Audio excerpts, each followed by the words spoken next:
একটা প্রভাবশালী পরিবার। বড় মেয়ে নীলা, ছোট বোন স্নিগ্ধা। নীলা ছোটবেলা থেকেই সবার গর্ব, শান্ত, মেধাবী, আত্মসম্মানী। আর স্নিগ্ধা বাইরে থেকে মিষ্টি, ভেতরে জমে থাকা হিংসা। নীলার বাগদান হয়েছিল আরমান নামে এক ধনী ব্যবসায়ীর সঙ্গে। 5 বছরের সম্পর্ক।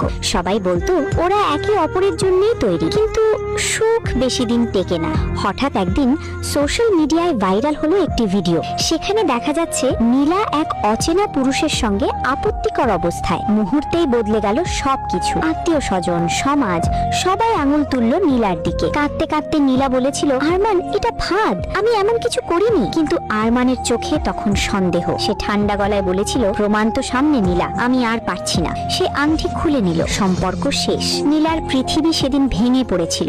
সে জানতো না এই ষড়যন্ত্রের পেছনে তার নিজের বোন স্নিগ্ধা ছোটবেলা থেকেই নীলাকে সহ্য করতে পারত না। সব প্রশংসা, সব ভালোবাসা, সব সাফল্য কেন শুধু নীলার? বাগদান ভাঙার কয়েকদিন পর নীলার সত্য জানতে পেরে স্নিগ্ধার মুখোমুখি হয়। তুই এটা কেন করলি? কাঁপা গলায় জিজ্ঞেস করেছিল নীলা। স্নিগ্ধা ঠোঁট বাঁকিয়ে বলেছিল, কারণ এবার আমার পালা। নীলা কিছু বুঝে ওঠার আগেই স্নিগ্ধা তার হাতে ইনজেকশন ঢুকিয়ে দিল। শরীর ধীরে ধীরে অসাড় হয়ে এলো। তারপর তাকে টেনে নিয়ে গেল বাথরুমে। কবজি কেটে দিল, যেন আত্মহত্যা মনে হয়। অচেতন শরীরটাকে ঠেলে দিল পানি ভরা টবের ভেতর।